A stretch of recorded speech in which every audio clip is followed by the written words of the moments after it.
Very good morning to all of you. Well, इससे पिछले video में हम लोगों ने वन डायमेंशनल इलास्टिक कोलाइजन देखा था और फाइनली वहां पर हमने V1 और V2 की वैल्यू निकाली थी। V1 का फॉर्मूला हमारा आया था V1 is equal to M1 minus M2 into U1 upon M1 plus M2 plus 2M2 U2 upon M1 plus M2। उसी से फिर हमने V2 का फॉर्मूला निकाला था M1 की जगह M2 रिप्लेस करके, M2 की जगह M1 रिप्लेस करके, ऐसा किया था। और फिर एक आध न्यूमेरिकल की प्रैक्टिस भी की थी शायद। आज हम लोग आगे बढ़ने जा रहे हैं और आगे अगला एक क्वेश्चन दिया है उसने कि भैया दो सेम मास की बॉडी जब आपस में टकराती हैं then their velocities gets interchanged. ठीक है, सारी चीजें गई तेल लेने, तुम तो इधर समझो। आज मैं तकरीबन 10 से 15 मिनट केवल आपको कुछ बातें समझाऊंगा, है ना। जो भी बातें आपको समझाने जा रहा हूँ एक्चुअली रियल लाइफ में आप लोग फील करते हैं तो आप झट से बता भी देंगे, है ना। तो प्रैक्टिकली उन चीज को फील करवाने की कोशिश कर रहा हूं, फिर उसके बाद इनके आंसर हम लोग थियोरेटिकली निकालेंगे। क्लियर है? चलिए देखते हैं। बचपन में अंटे तो खेले ही होंगे, वैसे ये बात शायद मैंने पिछले वीडियो में भी आपको बताई थी, आज हल्का सा फिर से इशारा कर रहा हूं, समझ लें। आप जब पढ़ते थे तो ऐसे ही तो लिखते थे, जब आपने वन डायमेंशनल इलास्टिक कोलाइजन पढ़ा था, M1 U1 M2 U2, फिर ये दो बॉडी आपस में एक दूसरे से टकराती थी, टकराने के बाद फिर ये M1 फाइनल वेलोसिटी V1 से जाता था, ये M2 V2 से जाता था नहीं जाता था। और हमने V1 और V2 के फॉर्मूलाज भी निकाल लिए थे। यहां तक हम सबको क्लियर है? एग्री करते हैं आप इस बात से? चलो अब एक केस ले रहे हैं, गौर से सुनिएगा सब लोग। ये क्या है? What is this? Initial velocity of the first object, what is it? Second object. Collision के बाद what is it? Final velocity of the first object, what is that? हाँ, final velocity of the second object। ठीक है, अच्छी बात है, ये सब बातें भी आप समझते हो। मैंने आपसे पिछले वीडियो में शायद कंचों की बात की थी, राइट? याद है आपको? एक कंचा ये है, ठीक है, और एक कंचा ये है। इस कंचे से मैंने इस कंचे को चोट मारी, तो इसमें टारगेट बॉडी कौन सी है? ये टारगेट बॉडी हो गई, सही बोल रहा हूं। ये बॉडी चोट लगने से पहले क्या थी? रखी हुई है रेस्ट में, तो इसकी वेलोसिटी कितनी होगी? ये जीरो कौन सी वेलोसिटी है? क्या लिखूं?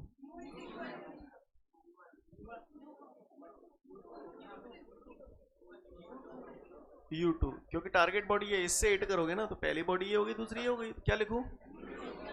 अच्छा, U2 जीरो होगा, क्यों? अच्छा, सही कही आपने। इस बॉडी से हिट किया है आपने, इस बॉडी को हिट किया है, तो टारगेट बॉडी तो ये हो गई, है ना।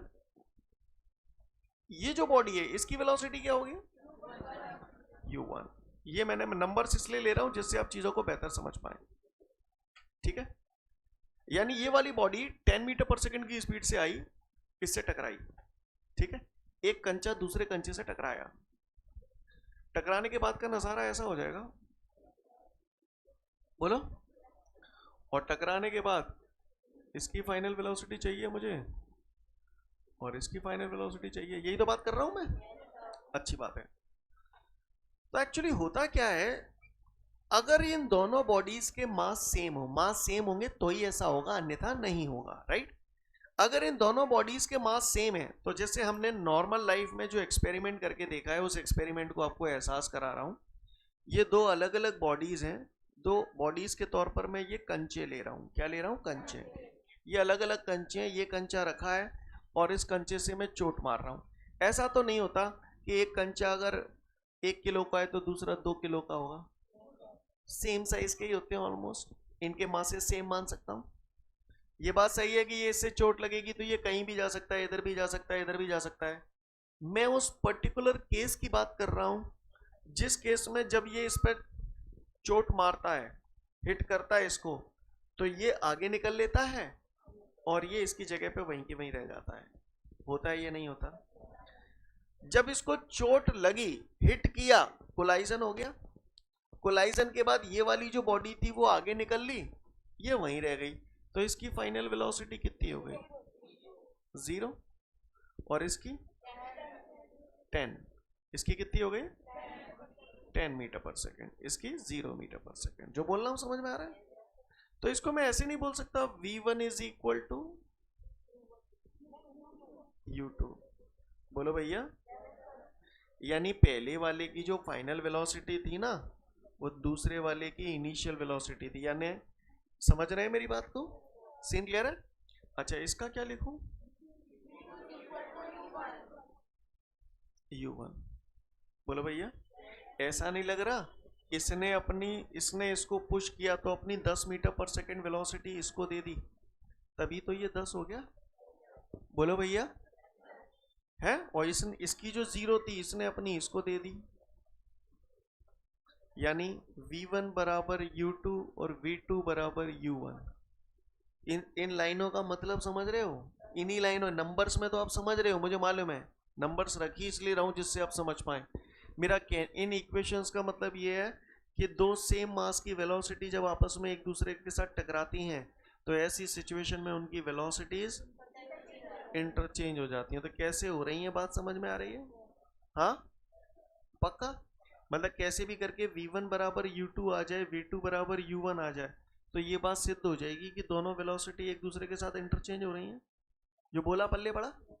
आओ कुछ केस और लेते हैं, इधर देखिएगा सब लोग ध्यान से, ठीक है? बताना, ये m1 बॉडी है, यही दोबारा फिगर बना रहा हूं, u1 से मूव कर रही है। ये दूसरी बॉडी है m2, ये रखी हुई है मतलब पूरा बोलो क्या 0 u2, टकराई, ये दोनों टकरा गई। तो कह रहा है पहले वाले की फाइनल वेलोसिटी बताऊं और दूसरे वाले की फाइनल वेलोसिटी बताऊं। कहानी समझ में आ रही है? क्वेश्चन समझ में आ रहा है? अब आप बताओ, ये बहुत भारी बॉडी है, कॉमन सेंस लगाओ, नॉर्मल लाइफ में आपने क्या देखते हो? ये बहुत भारी बॉडी है, ये बहुत हल्की बॉडी है। इस हल्की बॉडी को बहुत भारी बॉडी से टकराऊंगा, टकराने के बाद क्या नजारा बनता है आपको क्या लगता है? ये रिटर्न मारेगी, बोलो भैया। ये ठीक वही एग्जांपल हो गया जो मैं कई बार आपको समझा चुका हूं। ये बॉल है, सामने दीवार है, क्या दीवार चल रही है? समझ गए? फेंक के मारी बॉल तो दीवार को पार कर जाएगी, तो रिटर्न मारेगी। मैंने 5 मीटर पर सेकंड की वेलोसिटी से बॉल फेंकी, दीवार से टकराने के बाद वेलोसिटी कितनी हो जाएगी? 5 -5 मीटर पर सेकंड। कई बार बता चुका हूं, अपोजिट वेक्टर याद है, -5 मीटर पर सेकंड। तो आप ही बता दो, फिर आप ही बताओ, ये इससे गई, टकराई, टकराने के बाद इसकी फाइनल वेलोसिटी कितनी हो जाएगी? है -5 तो मैं तुम्हारी समझ गया, uv के फॉर्म में बोलो आंसर है -u1। समझ में आया है? यही आंसर अवेल आपके सॉल्व कर करके आएंगे, कैसे आएंगे, ठीक है? अभी फील आ रहा है आपको कि क्यों हुआ -u1? अच्छा, दीवार से जब बॉल हिट की तो टकराने के बाद दीवार 5 फुट पीछे चली गई होगी, तो वहीं रही। तो बताओ v2 क्या लिखूं? है v2 बराबर u2 है। हाँ u2 मतलब 0, समझ गए ना? सीन क्लियर है? कोई दिक्कत? बोलो भैया। या v2 बराबर u2 भी लिख सकता हूं। I hope you understand. Scene clear है? v2 बराबर 0 या v2 बराबर u2। क्या मैं उम्मीद करूं कि हम लोगों को ये बात समझ में आ गई? बोलो भैया। अच्छी बात है। अगर इतनी बात समझ में आ रही है तो अगली बात पे आता हूं। इस केस को और समझो थोड़ा सा। ये m1 बॉडी है, u1 वेलोसिटी से चल रही है, ठीक है? ये दूसरी बॉडी है m2, ये रखी है मतलब 0। दोनों टकराई, टकराने के बाद इसकी फाइनल वेलोसिटी और इसकी फाइनल वेलोसिटी जानना चाहता है वो। तो इसको एक केस के माध्यम से हम लोग समझेंगे। ये मैं आपको इसलिए समझा रहा हूं, कल को आप कॉम्पिटिटिव एग्जाम वगैरह की तैयारी करेंगे तो देखते से ही आपके आंसर निपटेंगे, देखते से ही। समझ रहे हैं मेरी बात को? अगर ध्यान देंगे तो, नहीं ध्यान देंगे तो फिर कॉपी पेन चलाना पड़ेगा, हो तो तभी जाएंगे, है ना? तो मैं वो फील कराने की कोशिश कर रहा हूँ, ट्राई टू अंडरस्टैंड। ये मोहल्ले का एक केस मान लें आप। उस मोहल्ले के केस में क्या है, आपका जो मोहल्ला है ना, उसमें हाथी आ गया। कौन आ गया? दिस इज हाथी। और हाथी 5 मीटर पर सेकंड की स्पीड से मूव कर रहा है। मान लो तुम्हारी गली में कुत्ते भी होंगे, कुत्ते कुत्ते सो रहे थे। सोना क्यों बोला है? समझ गए? ये कुत्ते हैं छोटे छोटे, ठीक है। हाथी के कंपैरिजन में कुत्ते का मांस लगभग नेग्लिजिबल है। बोले भैया, जो मैं बोल रहा हूं आपको समझ में आ रहा है? अब आप बताओ, ये हाथी और कुत्ते जब आए तो मोहल्ले का नजारा क्या होता है? जैसे जैसे हाथी आ रहा है, हाथी आ रहा है, कुत्ते हाथी की तरफ अटैक करने के लिए आते हैं? नहीं, कुत्ते भगने लगते हैं हाथी को देख देख के। हाथी मतलब आप ये मानिए, हाथी अगर 5 मीटर पर सेकंड की स्पीड से आ रहा हो तो कुत्ता, मैंने 10 ना कही, तुमने कही है। 10 मैंने ना कही, तुमने कही है। यानी अगर हाथी 5 मीटर पर सेकंड की स्पीड से आ रहा है तो कुत्ते की स्पीड कितनी हो जाएगी? 10। तो यूवी के फॉर्म में बोलो, जहां में कुत्ते की फाइनल वेलोसिटी कौन सी है? v2 बाय, क्या क्या लिखूं बताओ? है 2u1। समझ गए ना जी? हवाल अपने आप आंसर आ गो, v2 बराबर 2u1। समझ में आया क्यों आया? बोला भैया। अच्छा, हाथी आ रहा है, कुत्ते भग रहे हैं, कुत्ते भग रहे हैं। अच्छा, कुत्ते भगतू जाते हो, पीछे हाथी की तरफ देख के भौंकतू जाते हैं। तो कुत्ता जब हाथी की तरफ भौंकत होगा तो हाथी डरब जात होगा, पीछे भगल लगत होगा। हाथी की चाल पे कोई फर्क नहीं पड़ता। तो आप बता दो हाथी की फाइनल वेलोसिटी कितनी होगी? u1 वही रहेगी। शाबाश, बस यही सुनना चाहता था आपसे। जवाब आप ही ने दिए, मैंने नहीं दिए। क्लियर है? आपको ये पूरी गाथा समझ में आ गई?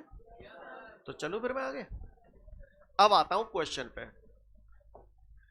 तो पिछले वीडियो के बाद अब हमारे सामने नोट्सों में जो अगला क्वेश्चन है उसमें मुझसे बोल रहा है, मैं फिर से एक फिगर बना रहा हूं इधर। m1 u1 वेलोसिटी से मूव कर रहा है, m2 u2 वेलोसिटी से मूव कर रहा है, दोनों आपस में टकराए। टकराने के बाद m1 की फाइनल वेलोसिटी v1 है और m2 की फाइनल वेलोसिटी v2 है। बेटा v1 का रिलेशन निकाला था हमने, v1 is equal to m1 minus m2 into u1 upon m1 plus m2 plus 2m2 u2 upon m1 plus m2। याद है आपको? और आपने v2 का भी रिलेशन निकाला था,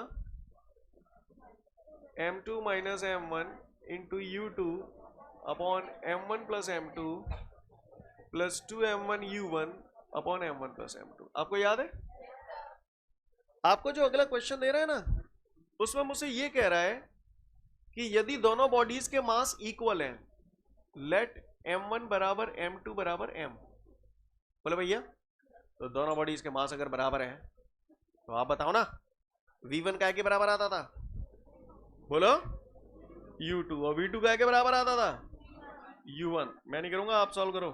चलो, आपको मालूम है दो बॉडी टकरा दी है तो v1 और v2 के फॉर्मूला ये है। उसने बोला m1 बराबर m2 बराबर m है, तो m1 की जगह भी m रख दो, m2 की जगह भी m रख दो, पूरे में सॉल्व करो, देखो आता है कि नहीं आता। करो, नहीं तो फिर मैं तो बताऊंगा ही बताऊंगा।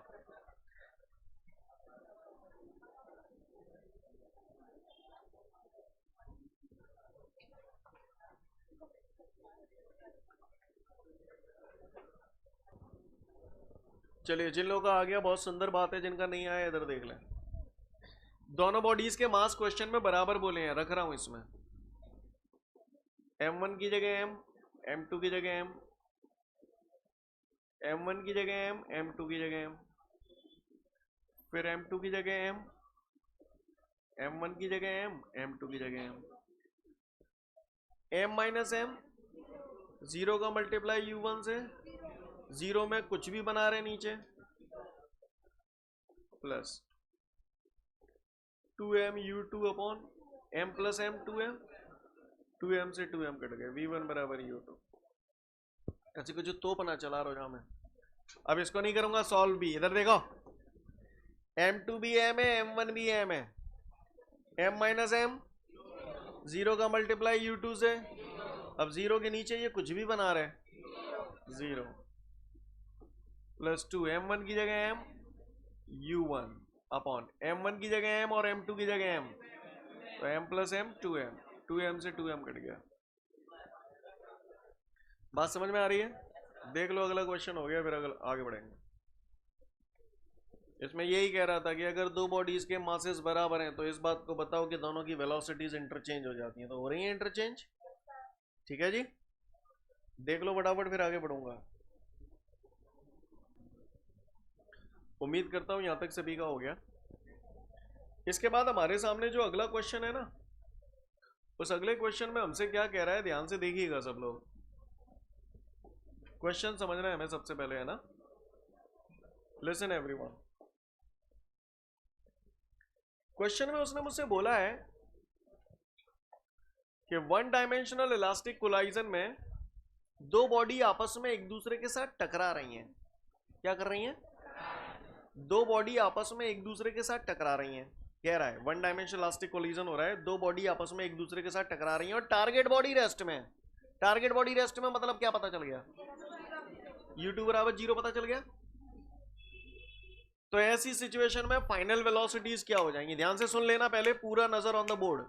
ठीक है, टारगेट बॉडी रेस्ट में, तो कह रहा है उनकी फाइनल वेलोसिटीज कितनी हो जाएंगी। तो पहले तो फाइनल वेलोसिटी निकालते हैं, फिर आगे का सवाल समझेंगे, है ना? बताओ भैया, u2 0 हो गया, इसके बारे में क्या कहोगे आप? इस टर्म के बारे में ये तो कहानी खत्म हो गई। तो अब हमारे पास v1 बराबर केवल इतना बचा, m1 minus m2 into u1 upon m1 plus m2। Got it everyone? ये v1 बच गया हमारे पास, और v2 हमारे पास क्या बचा? v2 हमारे पास क्या बचा ये बताओ। u2 0 हो चुका है, u2 0 है ना टारगेट बॉडी? बोलो भैया, u2 0 है ना, तो ये पूरा टर्म 0। क्या आ गया हमारे पास? तो v2 हमारे पास आ गया 2m1 u1 upon m1 plus m2। ये फॉर्मूले कब है? कब है? जब टारगेट बॉडी रेस्ट में, है ना? अब वो कह रहा है कि भैया आप एक काम करो, तीन सिचुएशन में फाइनल वेलोसिटीज बताओ। तीन सिचुएशन में, कितनी सिचुएशन में? तीनों सिचुएशन में यहां लिख रहा हूं। कह रहा है टारगेट बॉडी तो रेस्ट में, टारगेट बॉडी रेस्ट में, ये वेलोसिटीज आ गई। अब वो कह रहा है तीन सिचुएशन में फाइनल वेलोसिटी बताऊं। कब? पहली सिचुएशन में कह रहा है m1 बराबर m2। ठीक है, कह रहा है कि फाइनल वेलोसिटी बताओ जब दोनों बॉडीज के मास बराबर हैं। दूसरी सिचुएशन में मुझसे यूं कह रहा है कि जो m1 है ना, पहली बॉडी, उसका मास बहुत छोटा है m2 से। ये ऐसे भी बोल सकता हूं m2 बहुत बड़ा है m1 से। क्लियर है? एक ही बात है। और तीसरे केस में मुझसे कह रहा है कि m1 बहुत बड़ा है m2 से। अब ये क्या है, कैसे है, ये मैं सब आपको बताऊंगा। शुरू से आ रहा हूं, क्वेश्चन समझ गए पूरा क्या है? तीन केसेस और पूछ रहा है। फिर से सुनो। वो कह रहा है दो बॉडी आपस में टकराई, टकराने के बाद कोलाइजन हुआ। कह रहा है टारगेट बॉडी रेस्ट में, तो टारगेट बॉडी रेस्ट में तो मुझे फाइनल वेलोसिटीज ये मिल गई। अब मैं एक एक करके तीनों केस कर रहा हूं। पहला केस कर रहा हूं। पहले केस में कह रहा है दोनों बॉडीज के मासेस कैसे हैं? जो बॉडी टकरा रही है ना, उनके मासेस सेम है। मासेस सेम है तो जाहिर सी बात है m1 बराबर m2 बराबर कितना हो जाएगा? m हो जाएगा। तो बस m1 और m2 की जगह m रख रहा हूं। तो v1 बराबर, हाँ भैया, ये भी m, ये भी m, m minus m u1 upon m1 की जगह m, m2 की जगह m। बता भैया, m माइनस m, 0 का मल्टीप्लाई u1 से, 0 के नीचे जो कछू बने रहे, आ गया v1 बराबर 0। बोलो भैया, है? आ जाओ v2 और निकाल लो। चलो बताओ v2 कितना आएगा? m1 की जगह भी m रखोगे, m2 की जगह भी m रखोगे, तो 2m1 की जगह m u1, m1 की जगह m, m2 की जगह m, 2m लिख दूं डायरेक्ट? 2m से 2m कट गई। हेलो, v1 बराबर 0 है, तो ये v1 कहीं ना कहीं u2 ही तो है। टारगेट बॉडी रेस्ट में थी, क्या हो गया? है? इंटरचेंज हो गई। समझ गए? जब वही अंटे वाला केस आ गया टारगेट बॉडी रेस्ट में। नहीं है मेरी बात समझ में आई बात? आगे देखते हैं। अब मैं दूसरा केस कर रहा हूं। दूसरे केस में क्या बोल रहा है वो? m1 बहुत छोटा है m2 से, यानी m1 वाली बॉडी है उसका मास बहुत कम है, m2 वाली बॉडी का मास बहुत ज्यादा है। तो मैं इधर फिगर बना रहा हूं इसका दोबारा से। ये M1 U1 से जा रहा था, M1 छोटा रखना है ना, हाँ। ये दूसरा M2, बताओ ये कौन सा वाला केस हो गया अभी जब मैं समझा, सॉरी ये U1 था, ये U2 था। टारगेट बॉडी तो रेस्ट में ही है अपनी, दोनों बॉडी टकराई, टकराने के बाद कह रहा है पहली वाली बॉडी की फाइनल वेलोसिटी बता दो और दूसरी वाली बॉडी की फाइनल वेलोसिटी बता दो। बताओ भैया अभी कौन सा वाला केस है जब मैं समझा रहा था तब, दीवाल वाला, समझ गए? डायरेक्ट आंसर बताया था आपने, V1 कितना आएगा है -U1 और V2 कितना आएगा 0। अब करके देखते हैं आता है कि नहीं आता, ठीक है। इसने कंडीशन क्या बोली है, M1 छोटा है M2 से, फिगर से भी दिख रहा है M1 बहुत छोटा है M2 से। फिजिक्स में जो चीजें बहुत ज्यादा छोटी होती हैं उसे नेग्लिजिबल मान लेते हैं, जीरो मान लेते हैं। किसको जीरो मानूं यहाँ पर, क्योंकि M1 बहुत छोटा है तो M1 को नेग्लिजिबल मानना हूं, तो रखूं इसमें वैल्यू। आ जाओ, M1 नेग्लिजिबल हो गया तो बताओ क्या आ जाएगा, M1 0 हो गया तो 0 - M2 करूंगा तो -M2 ही आएगा। बोलो भैया, तो -M2U1 अपॉन M1 तो नेग्लिजिबल है, ये भी 0 हो गया, बचा क्या M2 से M2 कट गया, आ गया। ये वही जो आपने ओरल बताया था डायरेक्ट। V2 बराबर कितना आया था वहां, आओ देखते हैं V2 क्या आता है। कौन नेग्लिजिबल है यहाँ पे, M1 निकालो भैया। M1 नेग्लिजिबल है तो M1 की जगह क्या रखोगे, 0 का मल्टीप्लाई इनसे करोगे, 0 में, समझ गए, हो गया दूसरा केस। समझ में आया, नहीं आया, पल्ले पड़ रहा है आपको। आओ तीसरा केस करूं, तीसरा केस समझ में तो आ रहा है ना आपको। तीसरे केस में क्या है, M1 बहुत बड़ा है M2 से, यानी कौन सी चीज भारी है, M1। फर्स्ट चीज बहुत ज्यादा भारी है, ये U1 से चल रहा था, दूसरी चीज M2, ये टारगेट बॉडी रेस्ट में थी। अब वो कह रहा है दोनों टकराई, टकरा गई, टकराने के बाद इनकी फाइनल वेलोसिटीज, इसकी V1 और इसकी V2 पूछ रहा है। करें भैया शुरुआत, तुम बताओ इसमें नेग्लिजिबल कौन है, M2 नेग्लिजिबल हो जाएगा। चलो तो M2 की जगह क्या पटक दूं, तो रखो भैया V1 निकालो। M2 की जगह 0 रखने वाले हो आप, तो M2 की जगह 0, M2 की जगह 0, बोलो क्या बच गया, M1U1 अपॉन M1। तुमको समझ में आ रहा है ना, M1U1 अपॉन M1, M1 से M1 कट गया, V1 बराबर U1। ये काय की वेलोसिटी है बताओ, अभी एग्जांपल दिया था हाथी की, उसकी फाइनल वेलोसिटी वही है जो उसकी इनिशियल वेलोसिटी, क्योंकि उसकी स्पीड पे कोई इफेक्ट नहीं पड़ा कुत्तों के भौंकने से। नहीं है बात, बता V2 कितने का होगा मेरा आंसर। हाँ तो देखें वो आता है कि नहीं आता। V2 निकाल लो भैया, V2 ये रहा। कौन नेग्लिजिबल है यहाँ पर, है M2 नेग्लिजिबल है, तो ये तो कहानी खत्म हो गई। तो क्या आ गया हमारा 2M1U1 अपॉन M1, M1 से M1 कट गया, V2 बराबर 2U1। क्या मैं उम्मीद करूं हम लोग समझ गए, किसी को कोई दिक्कत। पहले मैंने ओरली समझाया था, अभी ये थ्योरेटिकली क्लियर है। देख लो फटाफट पूरा क्वेश्चन समझ जाओगे।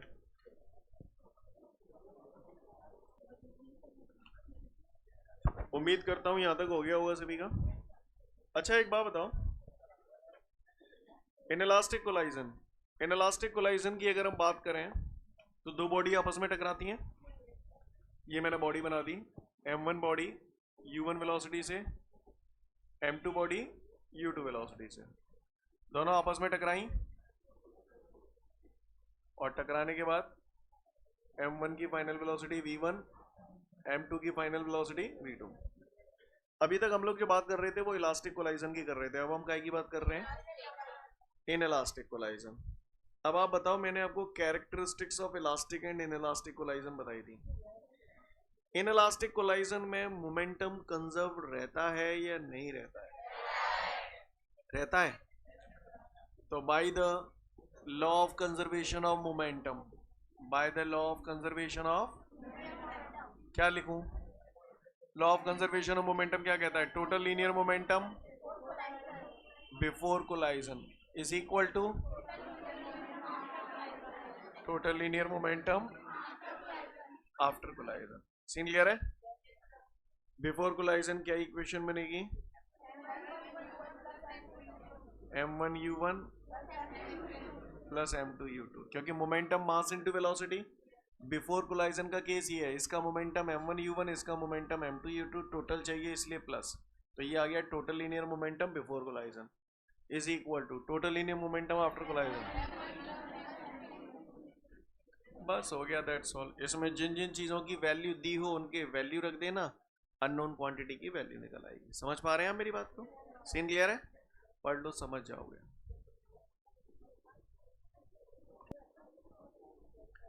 इसके बाद हमारे सामने अगला क्वेश्चन है, define perfectly inelastic collision. Clear? And also drive the relation for the loss of kinetic energy in perfectly inelastic collision, है ना? And also find the loss of kinetic energy when the target body is in rest. ये question है, अच्छा question है, exam में आता है। Listen everyone, पहले आप बताओ, मेरे को नहीं मालूम परफेक्टली इनइलास्टिक कोलाइजन होता क्या है। जब दो बॉडीज आपस में जुड़कर चलने लगती हैं तो उसे परफेक्टली इनइलास्टिक कोलाइजन कहते हैं। इनइलास्टिक कोलाइजन है तो बहुत सारी energy, heat energy, sound energy के फॉर्म में लॉस भी हो जाती है, राइट? जो बोला पल्ले पड़ा। एक पहली और बता दो, सोच समझ के जवाब देना, ठीक है? कहा ज्यादा सोचे समझे। लिसन एवरीवन, बीच में ही पूछूंगा, जब डेरिवेशन कराऊंगा तो बीच में पूछूंगा, तो बताना, ठीक है? ये एक बॉडी है, इसका मास है m1, it is moving with initial velocity u1। ये दूसरी बॉडी है, इसका मास है m2, it is moving with initial velocity u2, ठीक है? अब दोनों बॉडी आपस में टकराई और टकराने के बाद जुड़कर चलने लगी, तभी तो परफेक्टली इनइलास्टिक कोलाइजन होगा। तो मैं सीधा डायरेक्ट, दोनों जुड़कर चलने लगी, दोनों जब जुड़कर चलने लगी यानी एक साथ अटैच होकर चलने लगी। अब मास कितना हो जाएगा? m1 प्लस m2, जो बोला पल्ले पड़ा। और अब चूंकि दोनों जुड़कर चल रही, तो दोनों की वेलोसिटी अलग अलग होगी या सेम होगी? सेम होगी, तो इसकी फाइनल वेलोसिटी मैंने मान ली v, ठीक है जी? अब इनइलास्टिक कोलाइजन है ना? मोमेंटम कंजर्व रहता है या नहीं रहता? रहता है। तो by the law of conservation of momentum, by the law of conservation of momentum, क्या लिखूं बताओ आप? Total linear momentum before collision is equal to total linear momentum after collision. Step समझ में आ रहे हैं? चलो बोलते जाओ आगे। Total linear momentum before collision m1u1, after collision बोलो। तो मास कितना है? अब दोनों जुड़कर चल रही हैं, कंबाइंड सिस्टम की तरह बिहेव कर रही हैं। इसको सुनो, लोग अलग अलग तरीके से भी कर सकते हैं। कई लोगों के दिमाग में वही खुजली आ रही होगी m1v1 प्लस m2v2, तो गलत नहीं है, वैसे भी लिख सकता हूं। देखो लिख रहा हूं मैं, यहां इधर लिख रहा हूं, ठीक है? m1v1, v1 कितना लिखूं? v, क्योंकि दोनों की वेलोसिटी सेम है, प्लस m2v2, तो m2 दूसरे की वेलोसिटी क्या लिखूं? v, ऐसे लिख दूं, बोले भैया। या फिर डायरेक्ट भी लिख सकता हूं, अब दोनों मिलके एक ही सिस्टम ही तो है, तो इसका मोमेंटम क्या होगा? Mass into velocity. मास कितना हो गया? m1 प्लस m2 जुड़कर चल रहे हैं, इंटू वेलोसिटी कितनी होगी? v। आप ये देखो, v कॉमन ले लोगे तो यही तो आ जाएगा। बात तो वही है, नहीं है मेरी बात समझ?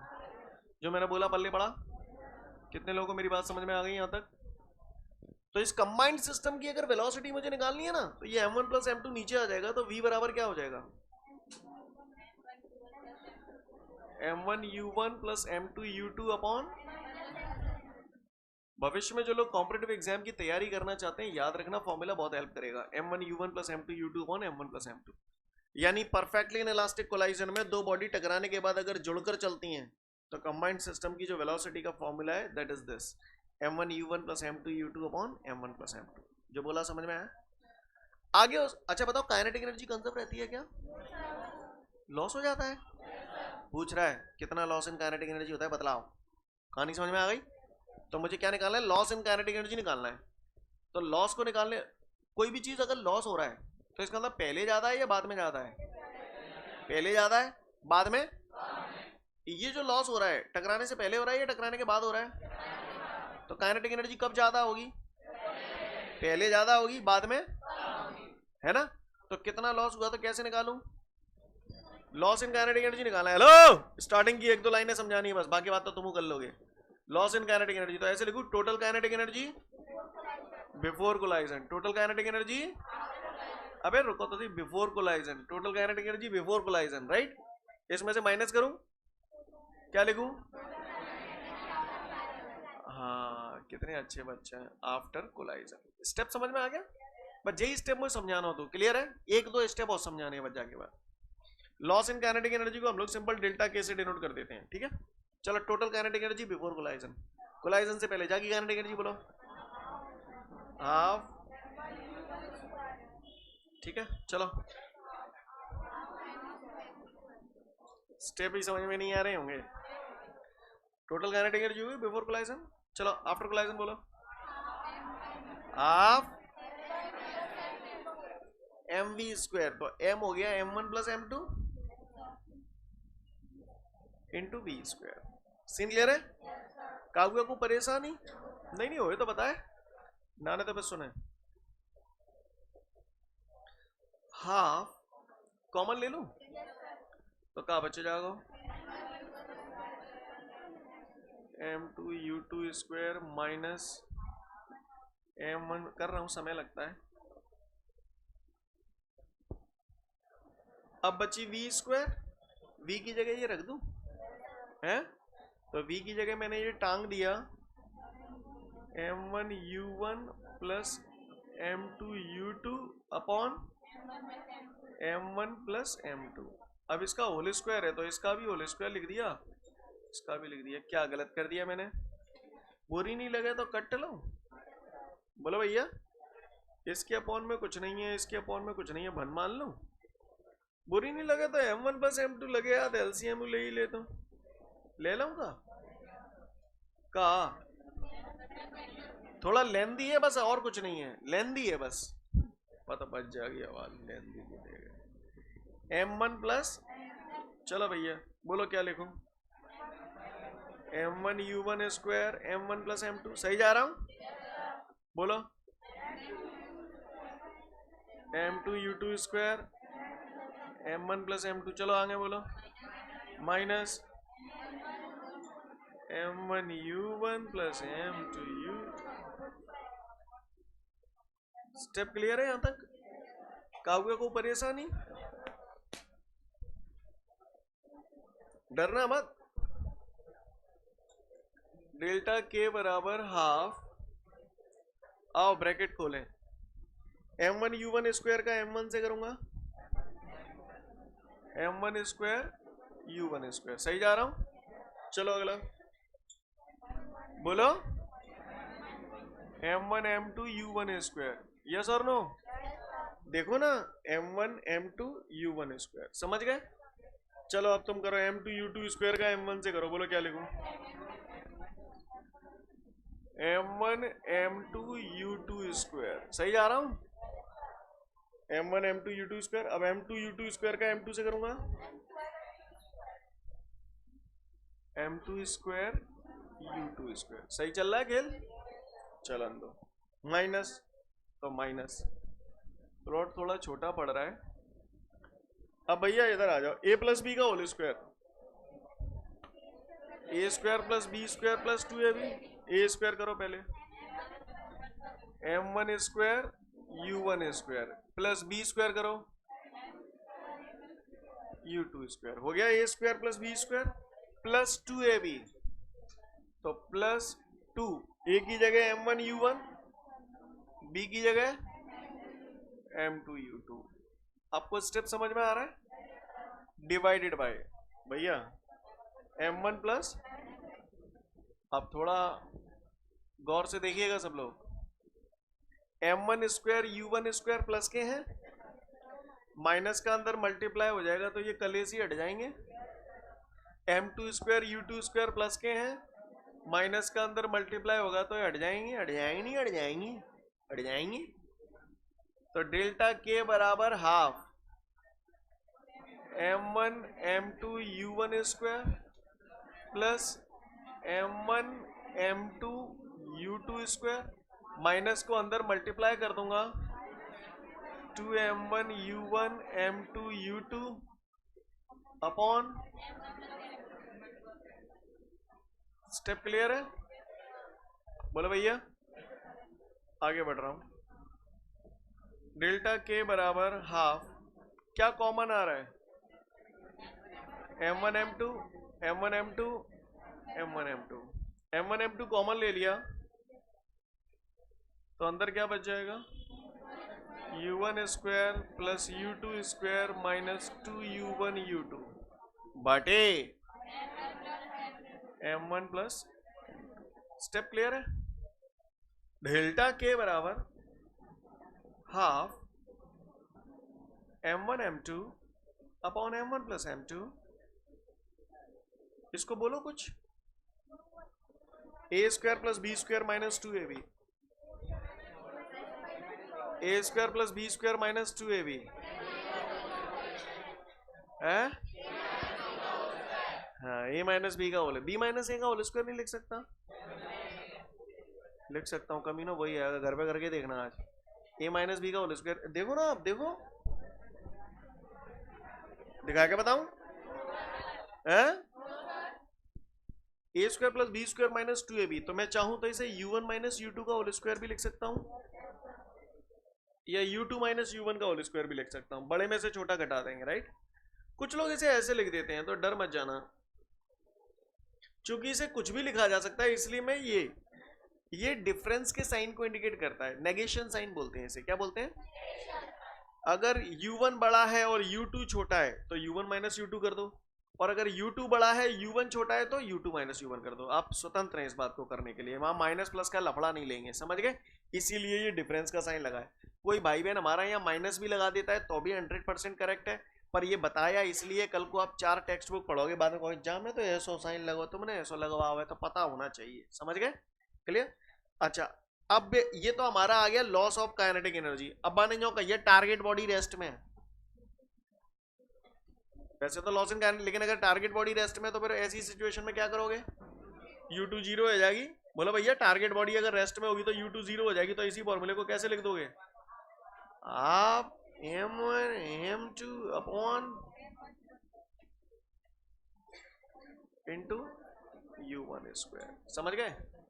कुछ कहना चाहता हूं अच्छे बच्चों के लिए, हो गया? लिसन, काइनेटिक एनर्जी का फॉर्मूला याद है? लॉस इन काइनेटिक एनर्जी का ये भी हाफ mv स्क्वायर है, समझदार के लिए सारा काफी है, चूतियों का अपन कुछ कर नहीं पाएंगे।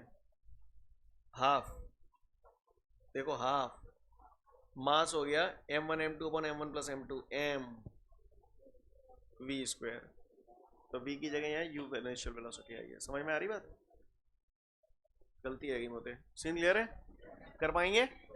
देख लो फटाफट पूरा डेरिवेशन, नेक्स्ट वीडियो में फिर मिलेंगे। जय हिंद।